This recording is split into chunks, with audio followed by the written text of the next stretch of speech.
In just 42 seconds, one of Hollywood's most beloved legends completely dismantled a talk show host on live television, exposing his arrogance and disrespect in front of millions of viewers. What started as a simple conversation about movies in America quickly turned into an explosive showdown that ended with Clint Eastwood storming off the set, leaving Bill Maher speechless and humiliated. This was no ordinary debate. This was a complete breakdown of civility that shocked everyone watching. Before we dive into this incredible story, make sure you subscribe to this channel.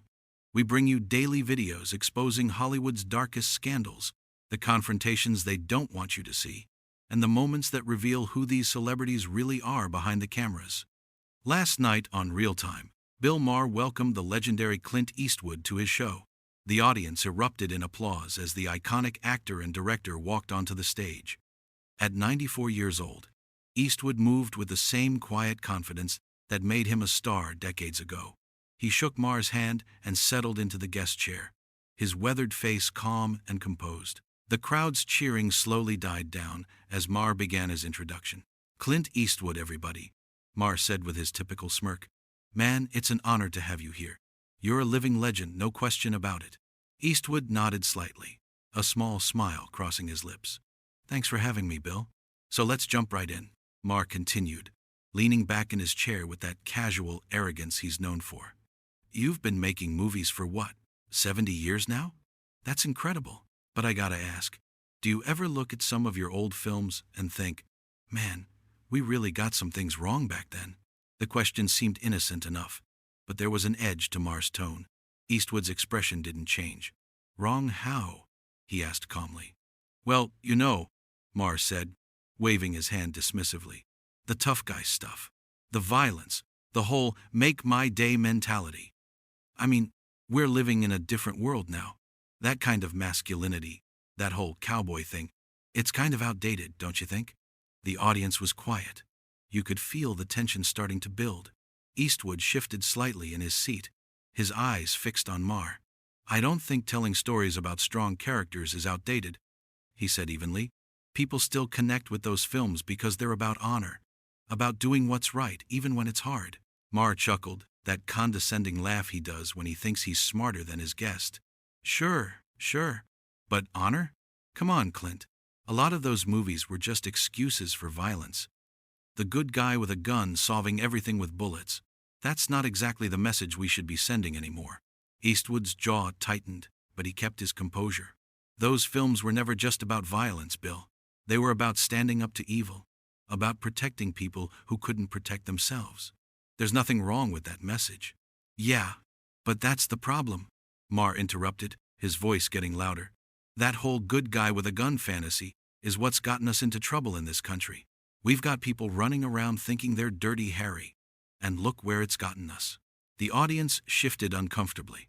Some people clapped, but many just sat in silence, watching this unfold. Eastwood leaned forward slightly, his legendary squint intensifying. "I never told anyone to run around playing cowboy, Bill. I made movies, stories, and those stories meant something to people." Maher wasn't backing down. "Stories have consequences, Clint. They shape how people see the world. And I'm just saying, maybe some of those old westerns and cop movies shaped things in a way that wasn't so great." "So you're saying I'm responsible for society's problems because I made movies you don't like?" Eastwood asked, his voice still calm but with a steel edge underneath. "I'm saying we all have to take responsibility for what we put out into the world," Maher shot back. "And some of your stuff, let's be honest, it glorified violence and this old-school machismo that we're trying to move past." Eastwood stared at him for a long moment. "And what have you put out into the world, Bill?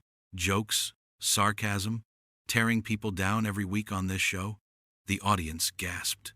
Maher's smile faltered for just a second before he recovered. "Hey, I'm a comedian. I make people think. I challenge ideas. That's what I do." "You mock people," Eastwood said flatly. "You sit up here in your comfortable chair and you mock people who think differently than you. You call it comedy, but mostly you just seem angry." Maher's face flushed red. "Wow, okay. I didn't bring you here to attack me, Clint. I'm trying to have an intelligent conversation about the impact of your work. By insulting my life's work in the first 5 minutes? Eastwood replied. That's your idea of an intelligent conversation? The tension in the studio was thick now. You could hear a pin drop. Maher tried to laugh it off, but it came out forced and awkward. I'm not insulting anything. I'm just asking tough questions. Isn't that what journalism is supposed to be? You're not a journalist, Bill, Eastwood said quietly. You're an entertainer who thinks he's smarter than everyone else. The audience didn't know whether to gasp or applaud. Some did both. Maher's face went from red to almost purple. That's really unfair, Clint. I've been doing this for decades. I've interviewed presidents, world leaders, the smartest minds in the world. And you've talked down to most of them? Eastwood countered. I've watched your show. You don't interview people, you lecture them. You bring people on here just to prove how clever you think you are. Maher stood up now, clearly rattled. You know what? I don't have to sit here and take this. I invited you on my show as a sign of respect. Then maybe you should have shown some, Eastwood said, still seated, still calm. Instead of starting this conversation by basically calling my entire career a mistake. I didn't say that, Maher shouted, his composure completely gone now. I was trying to have a nuanced discussion about how art impacts culture, but clearly you're too sensitive to handle any criticism. Eastwood slowly stood up from his chair. At 6'4", even at his age, he was an imposing figure. He looked down at Maher with those famous steely eyes. I've handled criticism my entire life, Bill. Real criticism. From real critics. What you're doing isn't criticism. It's disrespect disguised as intellectualism. The second section of this disaster was about to begin, and everyone in that studio could feel it. Maher pointed at Eastwood, his fingers shaking slightly. You know what your problem is? You can't handle the fact that the world has moved on from your outdated values. The tough guy act doesn't work anymore. People see through it. My values? Eastwood asked, his voice getting harder. What exactly are my values, Bill? Since you seem to know me so well. The whole conservative, pull yourself up by your bootstraps, rugged individualism nonsense, Maher said, his voice dripping with contempt. That fantasy that if you just work hard enough, everything will be fine. That's not how the world works. And your movies have been selling that lie for decades. Eastwood's eyes narrowed. So, believing in hard work is a lie now? It's a fantasy, Maher shouted. It's a fantasy that ignores systemic problems, that ignores inequality, that pretends everyone has the same opportunities. Your movies sell this American dream bullshit that keeps people from demanding real change. The audience was completely silent now. This had gone way beyond a normal debate. This was personal, and it was ugly. Eastwood stood there, his hands at his sides, looking at Maher like he was seeing him clearly for the first time. You really believe that, don't you? Eastwood said softly. You really think that encouraging people to work hard and take responsibility for their lives is a bad thing? I think it's simplistic, Maher fired back. I think it's a naive worldview that doesn't account for reality. And yeah, I think your movies have sold a lot of people on a version of America that never really existed. I never claimed to show reality, Eastwood said, his voice rising now for the first time. I made movies, stories about people facing challenges and overcoming them. Stories about courage and perseverance. If you think that's a bad message, then I feel sorry for you. Don't feel sorry for me, Maher snapped. Feel sorry for all the people who bought into your mythology and ended up disappointed when real life didn't work out like a Clint Eastwood movie. Eastwood took a step closer to Maher. You know what I think, Bill? I think you're bitter. I think you've spent so much time sitting in this studio tearing things down that you've forgotten how to build anything up. You've forgotten how to inspire people. I inspire people every week, Maher protested, his voice cracking slightly. I inspire them to think critically, to question authority, to see through the bullshit. You inspire them to be cynical, Eastwood shot back. You inspire them to mock and criticize and look down on anyone who doesn't think exactly like you do. That's not inspiration, Bill. That's poison. Maher's face was bright red now, veins visible on his forehead. How dare you come on my show and tell me what I do? I've built a career on speaking truth to power. You've built a career on speaking down to regular people, Eastwood corrected him. There's a difference. Real courage isn't sitting in a studio in Los Angeles making fun of people in Middle America. Real courage is treating everyone with respect, even when you disagree with them. Oh, here we go. Maher threw his hands up. The lecture about respecting everyone. From a guy who made his name playing violent vigilantes. Give me a break, Clint. Those characters weren't vigilantes, Eastwood said firmly. They were people pushed to their limits by evil and corruption. They were people who stood up when no one else would. And yeah, sometimes they had to use violence because that's what the story called for. But they always had a code. They always had principles. Can you say the same? Maher laughed, but it was a harsh, angry sound. My principles? My principles are calling out hypocrisy wherever I see it. And right now, I see it standing right in front of me. What hypocrisy? Eastwood demanded. You lecture me about respect while you made millions glorifying violence, Maher shouted. You talk about building people up while your movies showed brutal revenge and frontier justice. You criticize my cynicism while you've made a career out of playing cynical, jaded characters who trust no one. Those were characters, Bill. Eastwood's voice boomed through the studio. Fiction. I never claimed to be those people. But you sit here every week as yourself, as Bill Maher, and you spread division and contempt. That's not a character. That's who you are. The audience was completely stunned. Some people had their hands over their mouths. Others were just staring in disbelief. This was spiraling out of control fast, and everyone knew it. Maher's hands were shaking now. You don't know who I am. You don't know anything about me. I know what I see, Eastwood said coldly. I see a man who's so convinced of his own intelligence that he can't imagine being wrong about anything. I see a man who's built walls so high around himself that he can't connect with regular people anymore. I see someone who's forgotten that the people he mocks are human beings with their own struggles and dreams. Don't you dare psychoanalyze me, Maher hissed. You're not a therapist. You're just an old actor who can't accept that times have changed. Times have changed, Eastwood agreed, but basic human decency hasn't, or at least it shouldn't have. Yet here you are, proving that somewhere along the way, you lost yours. Maher stepped closer to Eastwood, his face inches away now. Get off my stage, he said through clenched teeth. I was just about to leave, Eastwood replied calmly. But not because you told me to. Because I don't waste my time with people who have no respect for anyone but themselves. I said get off my stage, Maher shouted, louder this time. The audience gasped. Security guards started moving toward the stage, unsure what to do. Eastwood stood his ground, not intimidated in the slightest. You're proving my point right now, Bill. The second someone challenges you, the second someone doesn't bow down to your supposed brilliance, you throw a tantrum like a child. Maher pointed toward the exit, his whole body shaking with rage. I don't need this. I don't need some has-been actor coming on my show and attacking me in front of my audience. Has-been? Eastwood repeated, a slight smile crossing his face. Is that the best you've got? I've been called worse by better people than you, Bill. Just go, Maher screamed, his voice breaking. Just get the hell out. The room fell silent except for Maher's heavy breathing. Eastwood stood there for a moment, looking at the host with something like pity in his eyes. Then he turned to the audience. I apologize to all of you, Eastwood said calmly, addressing the crowd. You came here expecting entertainment, and instead you got to watch a man have a meltdown because someone disagreed with him. I'm sorry you had to see this. Several people in the audience started applauding. Then more joined in. Within seconds, half the audience was on their feet, clapping for Eastwood.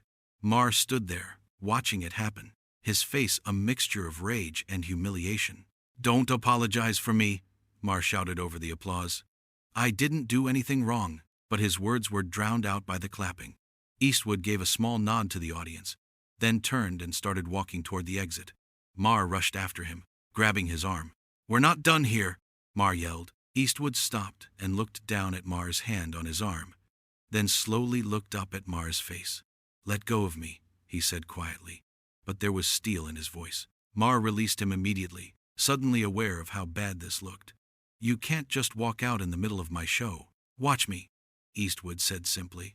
Now the final confrontation was reaching its peak, and what happened next would be talked about for months to come. You think you're so much better than me? Maher called out as Eastwood walked away. You think your way is the right way and everyone else is wrong? Eastwood stopped, but didn't turn around. No, Bill. I think treating people with basic respect is the right way. I think listening to others, instead of just waiting for your turn to talk, is the right way. I think being humble enough to admit you might not have all the answers is the right way.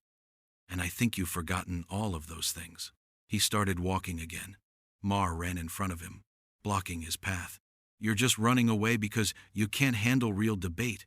You're used to movie scripts where you always win. This is real life, Clint. You don't get to write the ending. Eastwood looked at him with those cold, steady eyes. I'm not running from anything. I'm walking away from someone who isn't worth my time. There's a difference. Not worth your time? Maher sputtered. I have one of the most important shows on television. Presidents watch my show. I influence millions of people. Then, God help them, Eastwood said quietly. That stopped Maher cold. His mouth opened, but no words came out. Eastwood used the moment to step around him and continue toward the exit. The audience was still applauding, some even cheering now. Maher looked around at his own audience, the people who came to support him, and saw them cheering for his guest instead. His face went from red to pale. Fine, leave, Maher shouted, his voice desperate now. But everyone watching will know you couldn't handle tough questions. They'll know you ran away when things got difficult. Eastwood paused at the edge of the stage and turned back one last time. Bill, you didn't ask me any tough questions. You insulted my life's work, dismissed my values, and then had a breakdown when I didn't agree with you. That's not tough questions. That's just bad manners. I was challenging you, Maher insisted. That's what I do. I challenge people's assumptions. No, Eastwood said firmly. You attack people who don't share your worldview. You mock them, belittle them, and then act surprised when they don't want to sit there and take it. That's not challenging assumptions, Bill. That's just being rude. Maher's hands clenched into fists at his sides. You're the one being rude. You came on my show and attacked me personally. I responded to your attacks, Eastwood corrected. You started this by dismissing everything I've done as outdated and harmful. I just didn't sit there quietly and let you do it. And that's what really bothers you, isn't it? You're used to guests who either agree with you or politely disagree while you talk over them. You're not used to someone actually standing up to you. The audience was completely silent now, hanging on every word. This was unlike anything they'd ever seen on television. Maher took a deep breath, trying to regain some composure. Look, he said, his voice forced calm now. Maybe we both got a little heated. Why don't you sit back down and we can start over? Have a real conversation. Eastwood shook his head slowly. No, Bill. We're done. This wasn't a conversation. This was you trying to prove you're smarter than me.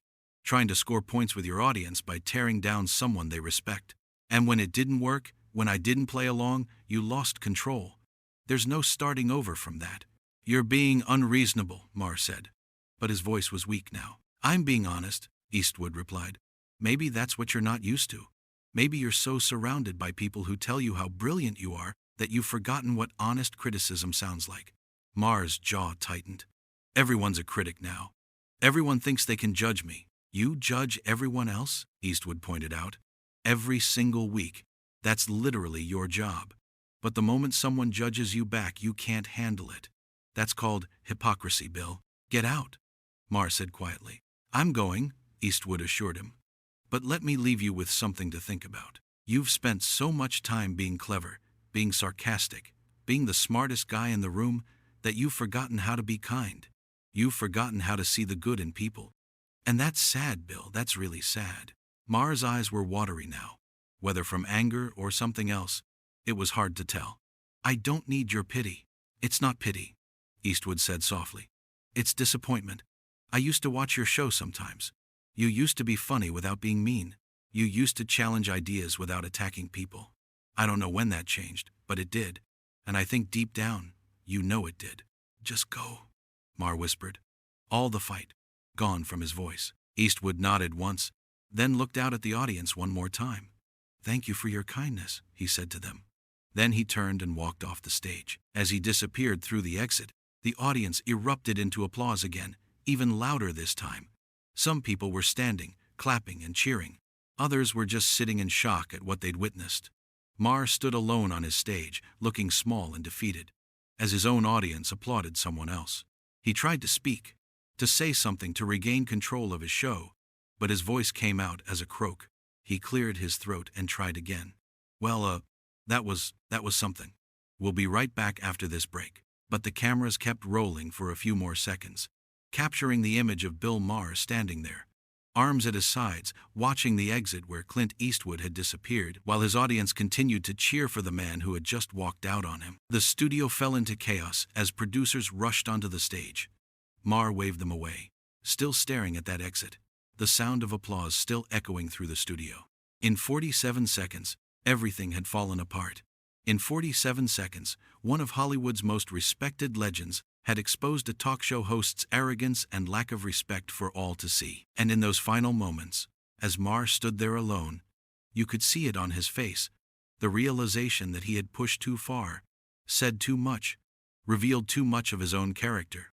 The audience that came to support him had turned on him in favor of a guest who simply asked to be treated with respect. Clint Eastwood walked out of that studio with his dignity intact, his reputation untarnished, and his point proven. Bill Maher was left standing on his own stage, humiliated in front of millions of viewers, a victim of his own arrogance and contempt. It was a moment that would be replayed over and over, analyzed and discussed. A perfect example of what happens when disrespect meets dignity, when arrogance meets humility, when a host forgets that respect is a two-way street. The legendary actor had made his final exit, and he did it the same way he'd done everything else in his career, with quiet strength, unshakable principles, and the kind of dignity that can't be taught or faked. He walked out of that studio, leaving behind a host who finally learned that some people won't sit quietly while you tear them down, no matter how big your platform is or how smart you think you are.